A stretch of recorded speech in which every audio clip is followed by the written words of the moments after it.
Meus irmãos, a paz do Senhor, a paz do Senhor, glória a Deus, que alegria, que privilégio, que oportunidade maravilhosa de poder estar com vocês nessa noite, para juntos nós prestarmos um culto ao Senhor e nessa oportunidade poder fazer menção da palavra do Senhor. Quantos estão contentes aqui essa noite? A presença do Senhor é real no nosso meio. E eu creio que Deus tem uma palavra para os nossos corações, amém? Quero acreditar que a sua intenção aqui nessa noite não é outra senão prestar um culto de louvor e adoração ao nosso Deus, na certeza de que Deus tem algo preparado para nós. Alguém diz que vai ao culto para poder receber, quando na verdade o que nós recebemos no culto é consequência daquilo que nós entregamos no culto. Deus tem algo preparado para quem entregou aqui nessa noite, amém? Nós estamos diante de uma temática maravilhosa. Talvez eu não serei 100% fiel ao tema, mas à medida do possível eu estarei falando conforme o Senhor colocou no meu coração. Isaías, capítulo de número 5. Manuseie a sua Bíblia no livro do profeta Isaías, capítulo de número 5. Enquanto você localiza o texto, eu quero agradecer ao pastor Christian pelo convite, pela confiança. Que Deus o abençoe, em nome de Jesus, juntamente com a sua família. Satisfação conhecê-lo. Que Deus continue prosperando você, sua casa e todos os demais, em nome de Jesus. Deus abençoe meus amigos. Aqui em Congonhas eu me sinto popular, eu me sinto famoso. Deus abençoe pastor Papilon, humildemente veio. Estou feliz por estar aqui, mas seria mais fácil se você estivesse ficado em casa, né? Seria mais tranquilo para mim. Que Deus abençoe em nome de Jesus. Pastor Papilon, ele é a evidência de que é possível ser profeta e ser cômico. Com esse jeitão dele, ele consegue ser um instrumento da parte de Deus. Deus continue te abençoando. Nem, obrigado, viu, Nem? Deus te abençoe em nome de Jesus, você, sua casa, sua família. Em nome de Jesus, Deus continue te conduzindo em tudo. Primeira vez que eu estive em Congonhas, a casa que nos recebeu, que teve o café, que teve o pão, foi a casa do Nem. Deus abençoe em nome de Jesus. Isaías, capítulo de número 5, a partir do versículo de número 1. Quantos estão desejosos em ouvir a palavra de Deus? Para nós animarmos um pouco mais, se coloque de pé, por gentileza. Nós assim lermos o texto. Aleluia. Minha esposa está acompanhando a transmissão. Que Deus abençoe em nome de Jesus.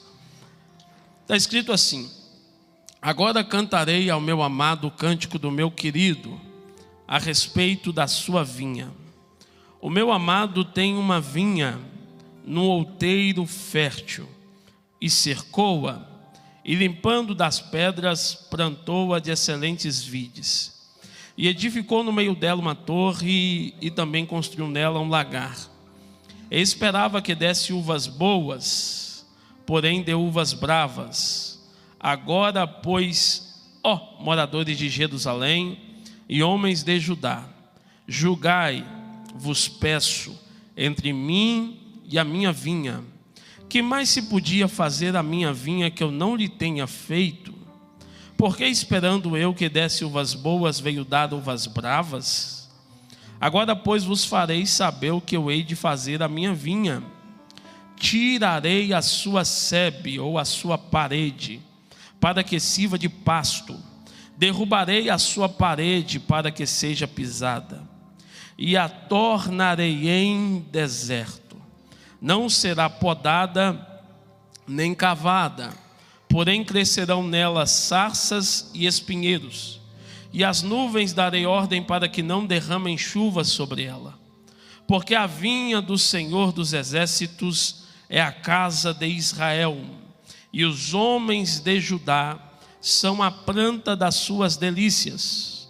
E esperou que exercesse juízo, e eis aqui opressão, justiça, e eis aqui clamor. Amém?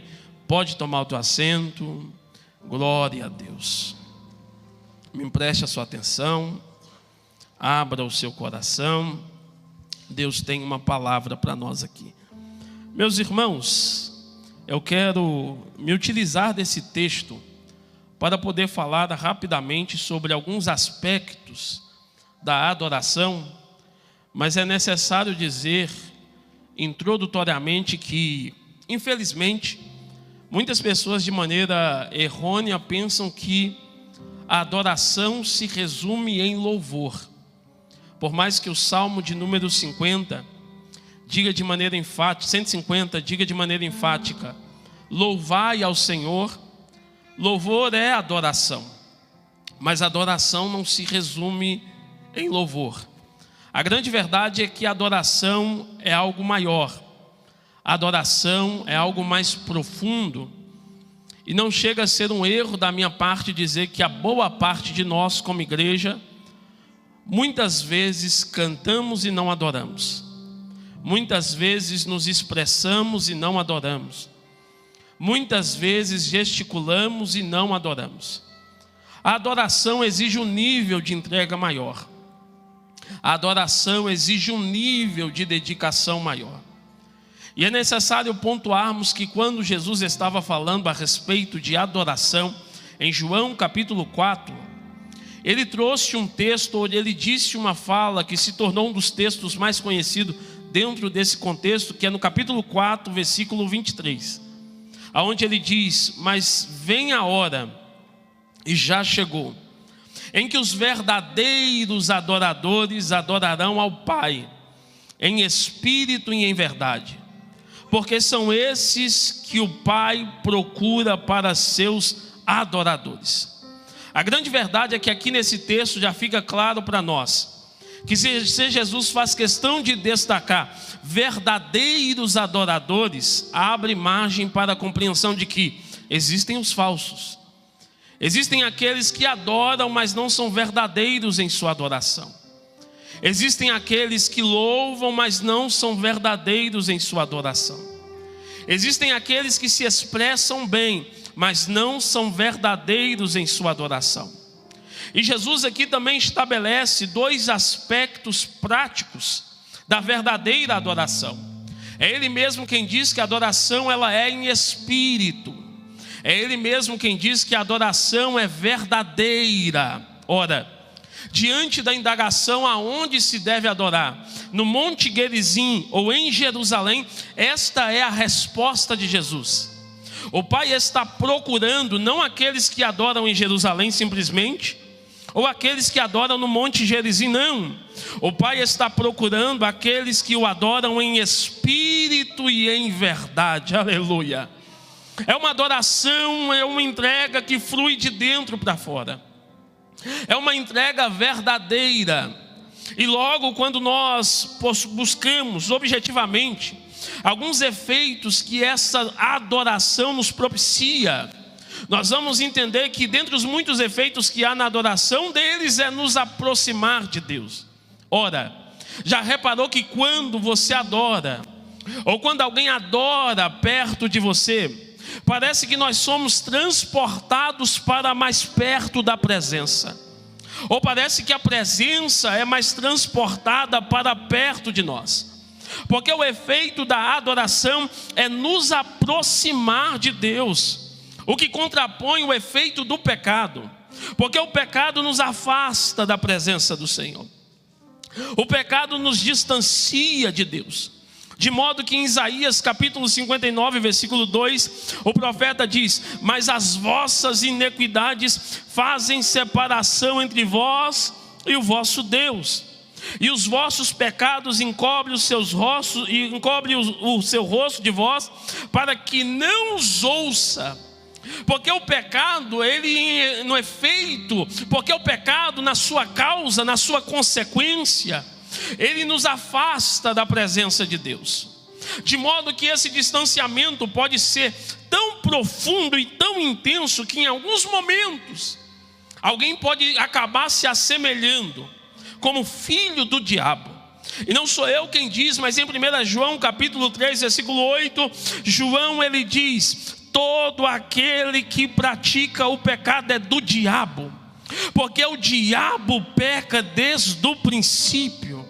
E parece que João está sendo taxativo aqui e chamando todo mundo de filho do pecado, porque a grande verdade é que todos nós pecamos. Todos nós cometemos pecados.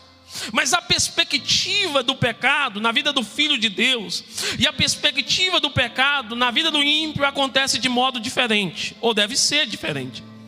O pecado na nossa vida, ele é acidental. Não planejamos pecar. Não é uma escolha viver uma vida de pecado. Acidentalmente nós pecamos. O termo aqui, ou a palavra pratica aqui, dá o sentido de escolha, dá o sentido de livre, espontânea vontade. A grande verdade é que todo aquele que pratica o pecado é filho do diabo, mas nós não praticamos o pecado. Nós não caminhamos esse caminho de escolher o pecado, ou assim não deve ser. Mas a segunda parte do texto é mais interessante, onde João continua dizendo: portanto, para isso se manifestou o Filho de Deus, para desfazer as obras do diabo. Por meio do pecado o diabo nos afasta. Jesus se manifestou e por meio da adoração o Espírito nos aproxima. Por meio da adoração somos transportados para perto da presença de Deus. E existem duas palavras aqui chaves que chamam muito a minha atenção. Primeiro, a palavra desfazer, que vem do grego lion, verbo primitivo. E quando você translitera uma palavra de outro idioma para o português, você tem uma dificuldade, porque, salvo engano, existe mais de 350 mil palavras no português. Então, para cada palavra tem vários sentidos. A palavra lion tem o sentido de soltar, romper, quebrar, destruir, derreter, dissolver, desligar. Agora, a segunda palavra aqui é obras, que vem do grego ergon, verbo primitivo também, porém uma palavra obsoleta, que dá o sentido de obra árdua, obra dedicada. Se fosse comparar com um serviço, seria não um serviço de escritório, mas um serviço braçal. Uma obra que exige suor, uma obra que exige dedicação, uma obra que exige muito esforço. Então a primeira palavra tem alguns sentidos, e a segunda palavra, o sentido é obra árdua. Aí o texto diz: portanto, para isto se manifestou o Filho de Deus, para desfazer as obras do diabo. O pecado é a mecânica que Satanás se utiliza para realizar a sua obra em nós. Mas quando Jesus morreu na cruz do Calvário, mediante a palavra lion e aos sentidos que se desfrutam desta palavra, o que Jesus fez com a obra do diabo na cruz do Calvário? Primeiro, ele nos soltou dela, aleluia. Segundo, ele rompeu ela, oh glória. Terceiro, ele quebrou, ele despedaçou, oh meu Deus. Quarto, ele destruiu. Quinto, ele dissolveu. Sexto, ele derreteu. E por último, ele desligou. Mas não é o desligar falso, não é o desligar superficial, não é o desligar da TV, meus irmãos. Porque quando você desliga a televisão no controle remoto, ela permanece ligada. Há uma conexão infravermelho entre o controle e a TV, para você apertar e a televisão religar. Jesus, quando morreu na cruz do Calvário, ele não pegou um controle espiritual para poder desligar toda a obra do diabo na sua vida. Não! Jesus, quando morreu na cruz do Calvário, ele foi na tomada, aleluia. Ele puxou a tomada, e é por isso que a Viva pode adorar aqui nesta noite, porque toda a obra do diabo foi desligada. Você tem liberdade para se render, receber uma porção do Espírito e deixar línguas estranhas fluir, porque a obra do diabo foi desligada. Aleluia. Com esta palavra eu abro parêntese para poder te dizer, meu irmão, não aceita Não aceita o diabo vir latir lá dentro da sua casa. Não aceita o diabo vir latir no teu casamento. Não aceita o diabo vir latir na sua família. E não bate boca com ele, porque ele não é digno da sua atenção. A partir de hoje, quando você perceber a obra do inimigo começar a fluir, Satanás começar a suar, sabe o que é que você vai fazer? Você vai adorar, aleluia. Você vai adorar, e no meio da sua adoração que você venha se lembrar que Jesus desligou. Quando ele disse na cruz do Calvário, tetelestai, ele estava dizendo: o preço foi pago, a morte não matou ele. Ele se entregou para a morte, todavia sobre ele a morte não triunfou. Ao terceiro dia, Jesus ressuscita.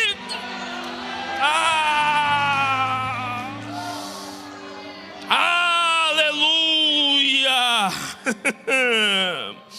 Temos liberdade para poder adorar ao bendito nome do Senhor. Mas como eu disse para os irmãos, eu quero me utilizar de Isaías capítulo 5 para poder trazer alguns aspectos dessa adoração, porque a temática é muito bonita, o poder da adoração. Mas pode ser para alguns conflituoso eu dizer que não é toda adoração que tem poder. Não é toda adoração que haverá poder, principalmente a falsa adoração. Buscando alguns aspectos práticos para que possamos aplicá-los em nossa vida, Isaías 5 vai mostrar. Isaías 5 não é um texto propriamente dentro do contexto dessa temática, mas é um texto onde o profeta, ele canta uma cantiga de época, a parábola da vinha, e ele vai destacar a vinha do Senhor, a plantação do Senhor. Ele vai dizer que o Senhor tem uma vinha. Por si só, a estrutura disso aqui já é muito diferente. Por quê? Porque não é um sermão, não é uma palavra verbalizada, é um cântico de época. Isaías resolveu cantar. E eu não sei se Isaías cantava tão bem igual a Bruna cantou aqui nesta noite, mas Isaías resolveu cantar. E o profeta, quando canta, por mais que não encanta, aquilo que é canção na boca do profeta se torna profecia, e algo sai do coração de Deus para o coração do povo. Aí Isaías inicia dizendo: agora cantarei ao meu amado o cântico da minha vinha, a respeito da sua vinha. Esta palavra meu amado, ela está original hebraico, e por si só ela chama a minha atenção, meus irmãos, porque esta expressão meu amado prediz algumas coisas. Eu vou cantar a respeito de alguém que eu amo ele, mas eu sei quem ele é, eu tenho uma intimidade com ele, eu conheço ele, aleluia. Contraposto à nossa geração, muitos se cantam sobre ele, mas poucos sabem quem de fato ele é. Muitos fazem e dizem que é por ele, mas poucos de fato fazem por ele. Vem para poder aparecer, vem para mostrar sua roupa de marca, vem porque não tinha lugar melhor para ir. Mas eu creio que aqui em Congonhas, na Viva, nesta noite, existe alguns que vieram dizendo: eu vou porque o meu amado vai falar comigo, eu vou porque o meu amado vai me encher da sua presença. E se você o conhece, e se você tem intimidade com ele, na autoridade do nome de Jesus, aonde houver uma enfermidade, desapareça agora na autoridade do nome de Jesus. Aonde houver depressão, ansiedade, que caia por terra agora na autoridade do nome de Jesus. E aonde houver vaso, receba a presença do Espírito, porque se a adoração é para aproximar, quanto mais você adora, mais você recebe. Cadê os adoradores aqui essa noite? Cadê os adoradores aqui nessa noite? Receba!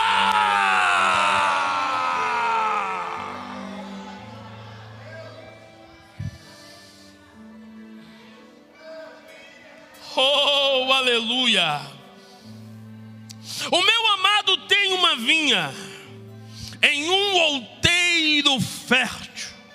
A localidade da vinha é o monte, porque a palavra outeiro significa monte, pequena colina, pequeno monte. E é interessante porque monte na Bíblia, dentro do contexto figurativo, é claro, representa relacionamento com Deus. Mateus capítulo 6 é basicamente a estrutura doutrinária da oração. Jesus nos ensinou a orar onde nos aposentos. Mas o povo gosta de orar onde? No monte. Porque monte simboliza relacionamento com Deus. Agora, não por acaso a plantação do Senhor foi plantada no monte. E a expressão é num outeiro fértil. É automático a condição do outeiro. É automático a condição do monte. É condição de fertilidade. É condição que propicia a frutificação. É condição que propicia gerar. É condição que propicia avançar. Agora, se monte é relacionamento, diante desses parâmetros, a frutificação, a fertilidade está em desenvolver, aleluia, um relacionamento com Deus, oh glória. Adoração sem relacionamento não é adoração. Louvor sem relacionamento não é adoração. Roupa bonita, decente, sem relacionamento não é adoração. Por que vieste? Para que vieste? Qual é a sua intencionalidade de estar aqui esta noite? Veio se entreter? Veio apenas passear? Ou veio se relacionar? Para quem veio se relacionar, recebeu essa palavra: vai frutificar, vai avançar, vai prosperar, porque o relacionamento está aqui em desenvolver um relacionamento com Deus. À medida que você se relaciona com Ele, as portas se abrem. À medida que você se relaciona com Ele, o departamento que você lidera cresce. À medida que você se relaciona com Ele, você avança, porque não há como se relacionar com Ele sem ser pela palavra. Bem-aventurado o varão que não anda segundo o conselho dos ímpios, nem se assenta na roda dos escarnecedores. Antes de tudo isso, seu prazer está na lei, na palavra do Senhor, e nela medita de dia e de noite, porque será como árvore plantada junto aos ribeiros, que dá o seu fruto no tempo certo, as suas folhas não murcham, e tudo quanto ele faz prosperará.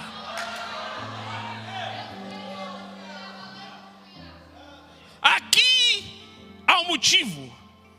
Por que tem adorador que prospera e por que tem adorador que não prospera? Por que tem adorador que frutifica e por que tem adorador que não frutifica? Falta relacionamento. Falta relacionamento. Ele não te quer cumprindo tabela. Ele não te quer numa rotina de vir ao culto. Ele não te quer apenas cristão por status. Ele quer relacionamento, aleluia. E no meio de uma época de tanto veículo ou tanto meio pelo qual nós podemos relacionar, nós temos nos esquecido do relacionamento principal. WhatsApp estamos online, Facebook estamos online, Instagram estamos online, relacionamento com Jesus nós estamos offline. A gente se relaciona com todo mundo e esquece-se de se relacionar com Deus. As redes sociais é a ferramenta que Deus vai usar para apontar para nós e dizer que nós não tínhamos relacionamento com Ele por falta de tempo, era falta de prioridade. Agora lá vai, ele não tem WhatsApp, mas chama para ver se ele não responde. Ele não tem Instagram, mas ninguém tem o número de seguidores que ele tem. Ele não tem Facebook, mas os amigos dele já passam de 5.000 e alguns deles estão aqui nesta noite. Cadê os amigos dele aqui?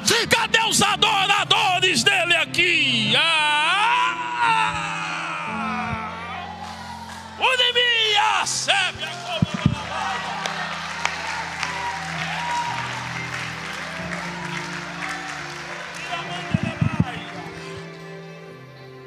No outeiro fértil, vai apertar só mais um pouquinho o adorador, porque depois dele plantar num terreno fértil que propicia a frutificação.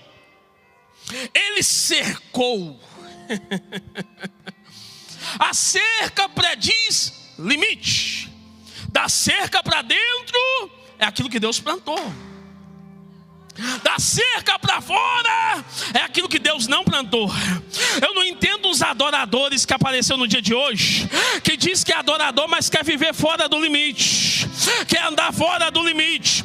E eu não estou falando de costume de igreja, eu não estou falando de roupa, mas me permita falar de moderação, me permita falar de bom senso, porque apareceram uns adoradores, homens no nosso meio, com uma calça tão apertada que parece uma salsicha empanada, e diz que vem para o culto adorar a Deus, e diz que vem para o culto render graças ao Senhor. A grande verdade é que você é adorador, então anda no limite, viva no limite. Tem conversas no WhatsApp que não é para você, tem páginas na internet que não é para você, porque adorador está da cerca para dentro.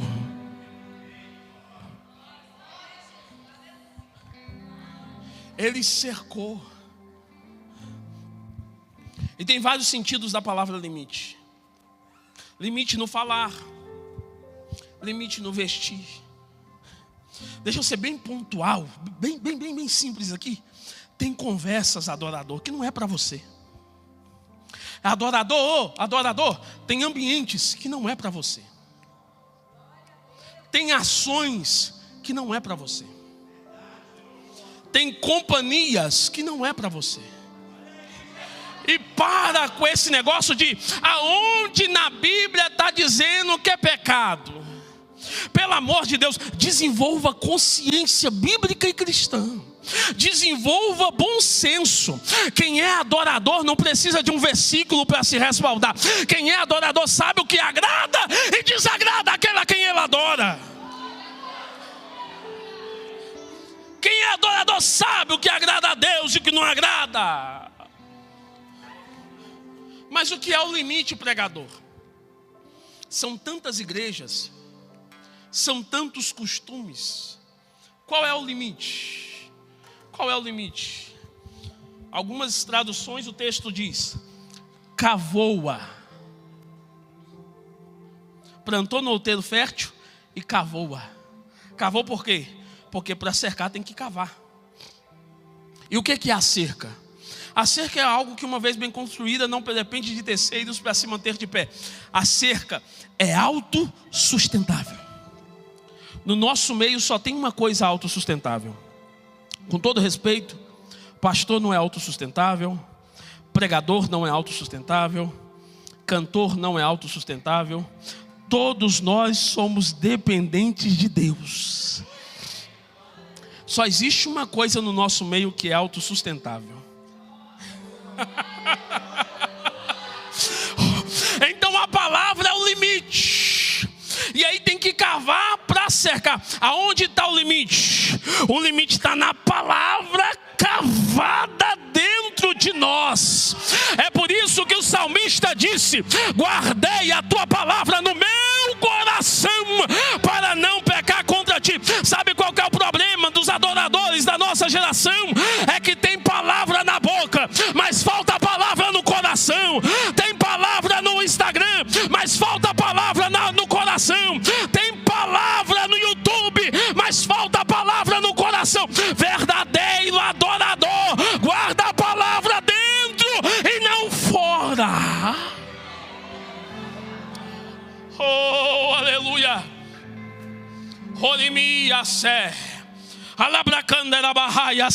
Eu sinto a presença de Deus aqui essa noite. Hoje é noite de Deus alinhar. Hoje é noite de Deus aprumar algumas coisas em você. Você veio para esta campanha dizendo: eu preciso desfrutar das benécias do poder da adoração. Mas Jesus está dizendo nesta noite: para tanto ou para tal é necessário ser um verdadeiro adorador. E Satanás perdeu mais uma, porque esse negócio que pau que está torto vai morrer torto é mentira. Pau que nasce torto morre torto se quiser, porque Jesus Cristo é o carpinteiro de Nazaré. Ele vai te aprumar Ele vai endireitar as tuas veredas aqui hoje.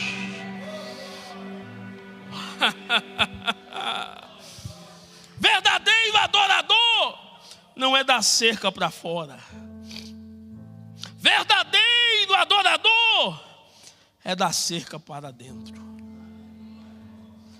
Para continuarmos, tua roupa não te torna adorador. Tua condição financeira não te torna adorador.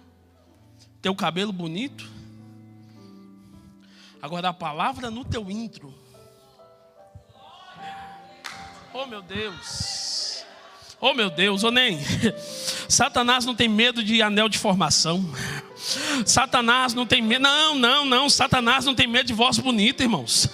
Não. Satanás não tem medo de cabelo pranchado, idiomas. Não, pelo amor de Deus. Satanás não tem medo disso. Mas quando ele vê um adorador que a palavra está pregnada, que a palavra está selada, oh meu Pai, aí ele bate em recuada, porque a palavra em você é verdade, a palavra em você manifesta o poder de Deus. Existem adoradores que estão aqui nesta noite, que adentrarão a rua da sua casa, e o império das trevas te verá como uma bola de fogo rolando ladeira abaixo. Alguém ainda por essa semana vai perguntar: o que está diferente em você? O que aconteceu com você? Não irão te reconhecer, verão a palavra de Deus manifesta na tua alma, manifesta na tua vida. Quem toma posse desta palavra? Deixa eu ver. Quem recebe esta palavra?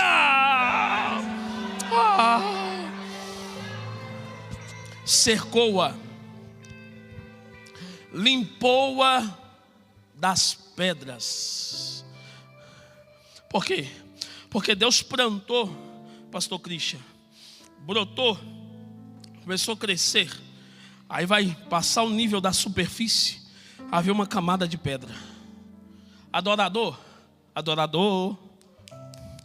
todo verdadeiro adorador toma pedrada. Você pode pregar bem, vai tomar algumas pedradas, mas nem tanto. Você pode cantar bonito, vai tomar algumas pedradas, mas nem tanto. Agora adora para você ver. Naquele jeitinho seu, aviãozinho, telefone espiritual. Olha lá, ó, leva para o manicômio, tá doido.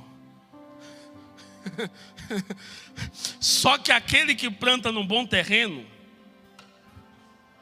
aquele que cerca, é o mesmo que limpa das pedras. Se você entender isso aqui, meu irmão, eu te convido para um ambiente de dependência de Deus. Para de se justificar, para de tentar explicar, para de reclamar, para de filosofar, para de teologizar demais. Adora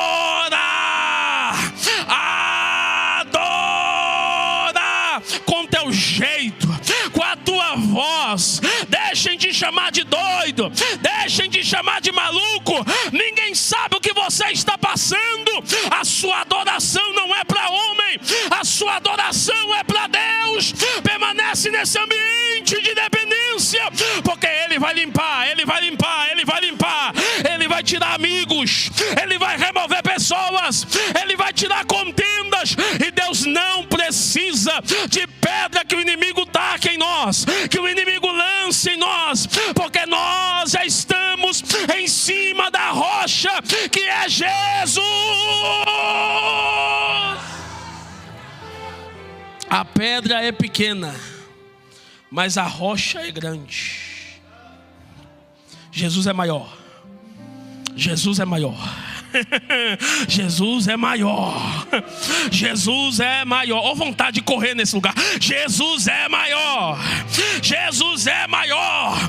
Pedra não fere rocha, mas lá vai. Rocha esmaga a pedra. Jesus é maior. Eu não sou muito disso não, mas diz para a pessoa que está do seu lado: Jesus é maior. Jesus é maior. É maior do que as contendas, do que as traições, do que os abandonos. Ele é maior. Aleluia. Só que aí o texto continua: plantou de excelentes vides. Princípio para semear. Não dá para plantar em qualquer lugar. E não dá para escolher qualquer semente. A semente precisa ser boa. Em todas as áreas da nossa vida. Ninguém quer namorar com qualquer moça. Ninguém quer trabalhar em qualquer lugar. A semente que propicia o crescimento, o alavancar da vida tem que ser boa. Deus, quando plantou, obedeceu princípios. Escolheu as melhores sementes. Isso me faz lembrar de uma parábola. Um fazendeiro plantou trigo. Aí no meio do trigo apareceu o joio. Aí o servo do fazendeiro foi no campo e falou: patrão, a semente não era boa. O patrão disse: sim. O senhor não plantou, não foi trigo? Sim. Mas como é que apareceu o joio no meio do trigo? Aí o patrão disse: o meu inimigo veio na calada, de madrugada, jogou semente ruim no meio da semente boa. Aí o servo disse assim: patrão, o senhor quer que eu vá lá e arranque o joio no meio do trigo? O patrão disse: não. Porque você vai tentar arrancar o joio e você vai arrancar também o trigo. Aí o patrão diz algo interessante: deixa o joio crescer. Ou seja, joio também cresce. Tudo que cresce aparece. Joio prega bem, eu conheço um bocado por aí. Joio canta bem, Joio também cresce, também aparece. Joio também tem centenas de seguidores no Instagram. Eu conheço um bocado por aí. A diferença do joio e do trigo está no dia da colheita. O joio vai para o fogo e o trigo vai para o celeiro. Aleluia! Só que tem uma forma de você identificar o joio no meio do trigo. Quando você vai no campo de madrugada, a temperatura cai, a neblina cai. Está no campo, vocês estão me entendendo? Está no campo. A neblina vai molhar tanto o joio quanto o trigo. Eu não quero constranger ninguém, tá? Aí a diferença está na estrutura. A estrutura do joio é dura. A neblina cai no campo, vocês estão me entendendo? Como é que o joio fica?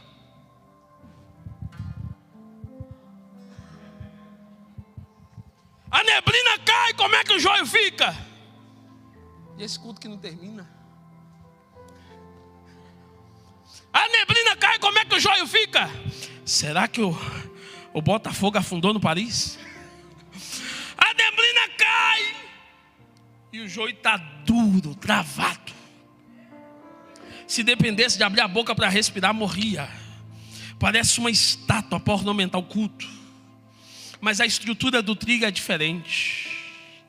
A estrutura do trigo é mole, irmão. A neblina cai, o trigo se prostra. A neblina cai, o trigo adora. A neblina cai, o trigo está dizendo: Senhor, o mundo pode acabar lá fora, mas deixa eu aqui dentro para adorar ao teu nome.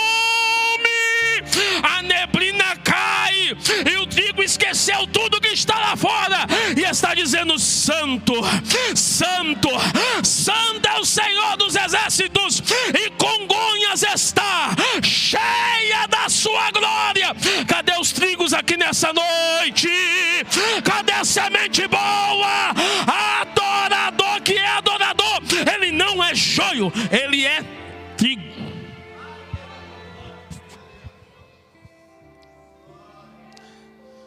Aí tem gente que fica nessa hora: pregador, que isso, hein? Sacanagem.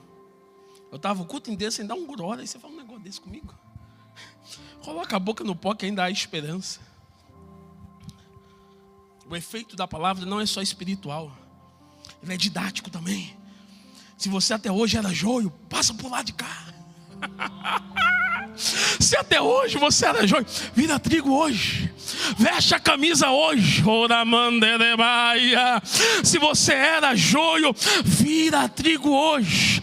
Faz um propósito com ele. Diz: Senhor, a partir de hoje eu vou entrar no culto, eu vou esquecer a Maria, eu vou esquecer o João, eu vou esquecer o André, eu vou lembrar só de ti, Pai. Eu vou entrar no culto a partir de hoje, eu vou esquecer o Mengão, eu vou esquecer a máfia azul, eu vou esquecer o galão da massa.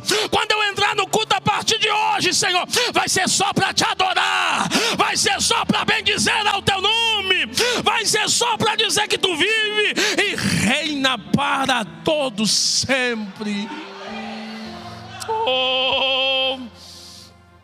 Oh, aleluia. Já vou terminar. Então, o poder da adoração, o poder que flui da adoração, é só para o adorador que é fruto da semente boa. Só para o adorador que é trigo. Como foi dito aqui semana passada, e o pastor, pelas suas palavras, falou novamente. Estava tudo mal, mas vai tudo bem. O joio, não, peraí, parede preta, cadê o pastor? O joio reclama de tudo.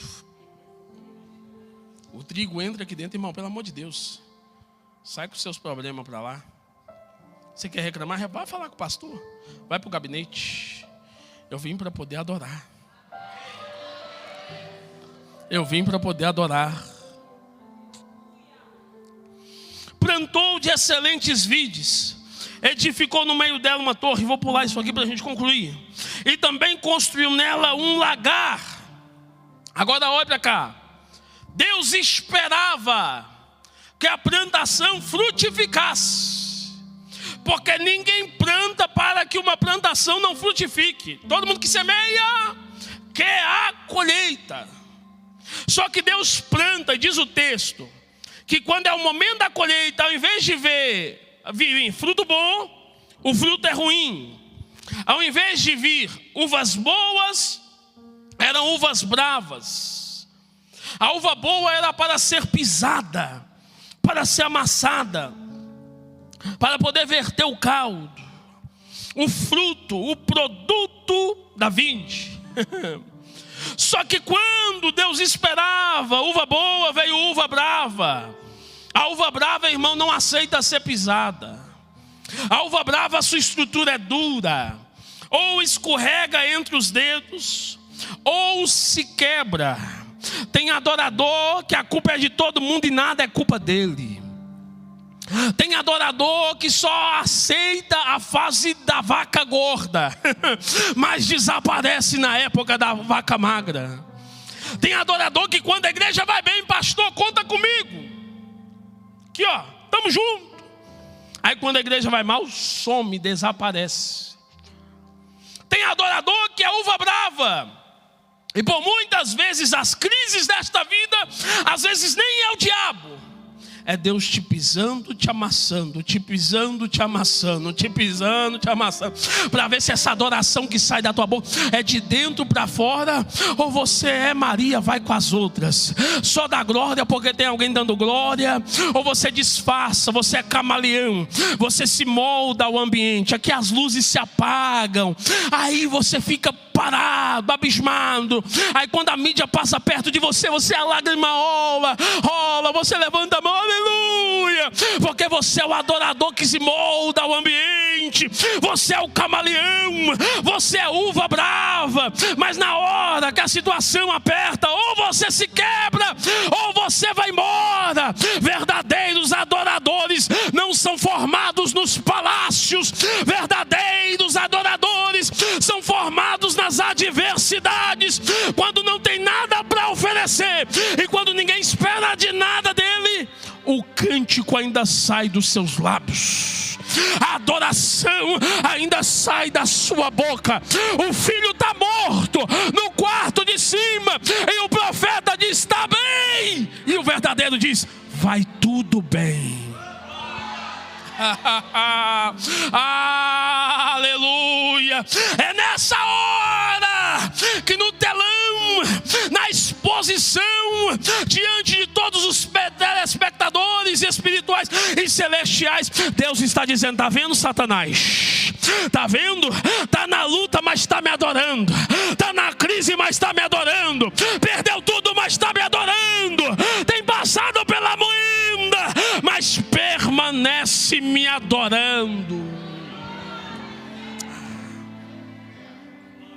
Aí Deus faz algo, terminando, Deus faz algo que não é muito comum. Deus se levanta da cadeira de juiz, se assenta no banco dos réus. É a única vez na história.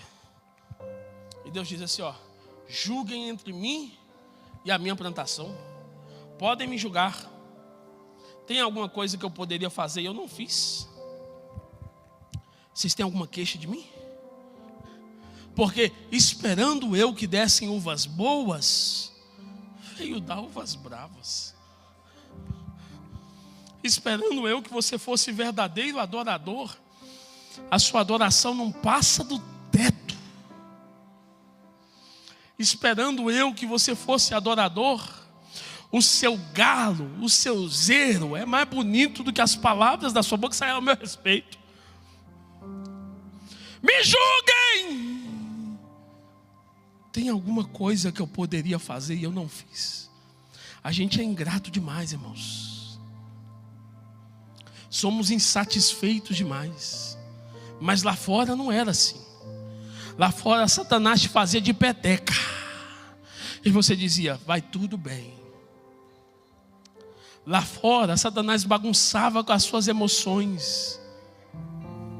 Você se enchia de cachaça, de bebida, rompia a madrugada e até o outro dia.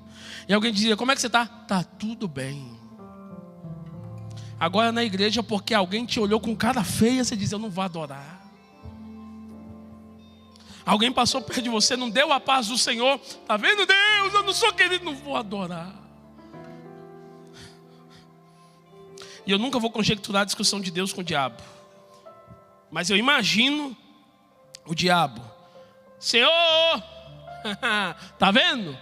Hashtag deu ruim.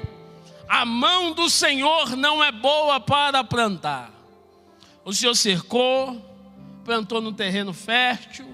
O Senhor os chamou para ser verdadeiros adoradores. Vai estar vendo aí, ó. A mão do Senhor não é boa. Eu nunca vou conjecturar a discussão de Deus com o diabo, pastor Papilon. Porque tem gente que pensa que quando Satanás diz assim: subirei ao céu, estabelecerei o meu trono acima do trono do Altíssimo. Tem gente que pensa que Deus lá no céu colocou a mão na cabeça e disse: ó, e agora? Quem poderá me defender? Aí o Chapolin Colorado apareceu: eu não! Quando Satanás diz: subirei ao céu, estabelecerei o meu trono acima do Altíssimo, piscou, ele já estava descendo. Ele disse: subirei, piscou, já havia caído, já estava derrotado. Porque ainda antes que houvesse dia, Deus é, e não há quem possa fazer escapar das suas mãos. Porque quando ele opera, 1 minuto e eu termino. Aí Deus olha lá, não discute não. Isso aqui não está na Bíblia não, tá, irmãos? Isso aqui é mente fé de pregador. Deus olha lá de cima. Quer saber de uma coisa? Não vou plantar uma vinha mais. Não vou plantar. Vou plantar uma videira. Aí passa anos. Satanás: a plantação deu errado.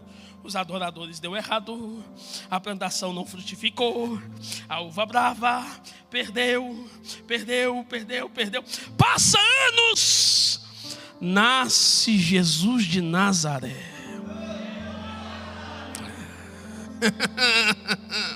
Prega daqui, prega de lá.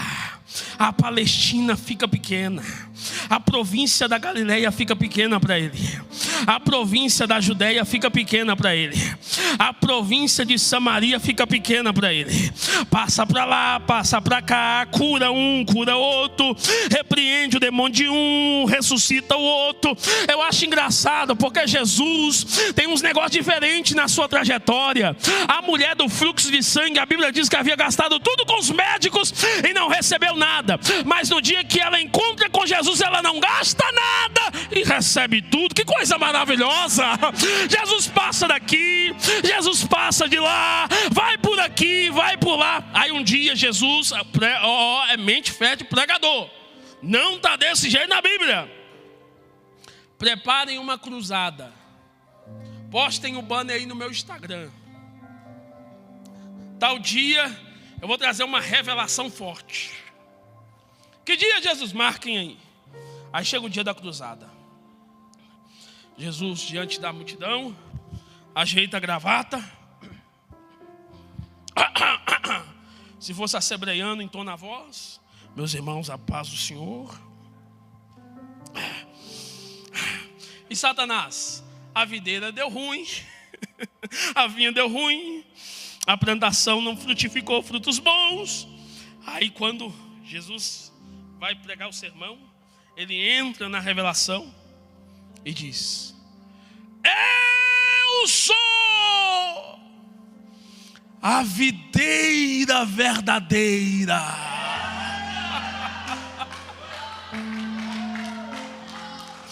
E o meu pai, Orimia, Sébia, Candarabaia, é o agricultor. Satanás, você pensa que na vinha o meu pai parou de plantar?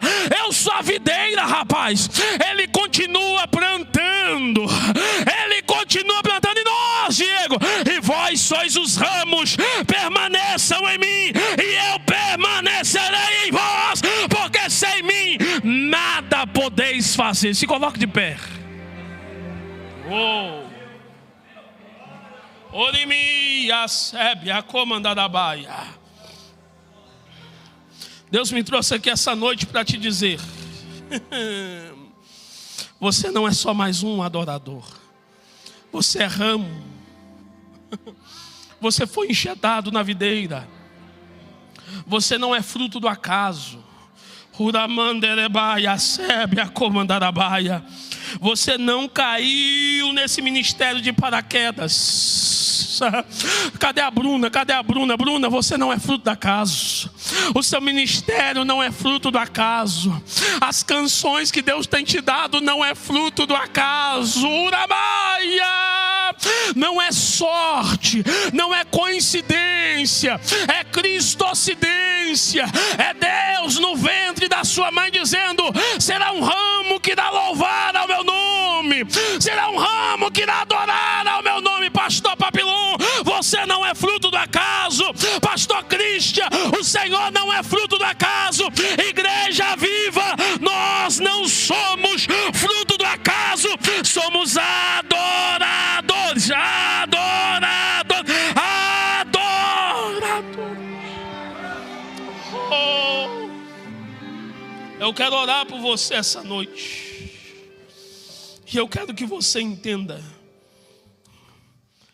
Eu quero que você entenda que não é porque o método contraceptivo falhou e assim você veio. Não é por causa de um abuso que você veio simplesmente. Não. A soberania de Deus se revelou no seu nascimento. Porque quando todo mundo dizia não foi planejado, quando todo mundo dizia não esperava, Deus disse: eu tenho um propósito determinado. Tem alguém para entregar sua vida para Jesus aqui essa noite? Tem alguém para voltar para Jesus aqui essa noite? Nessa oração final eu vou orar.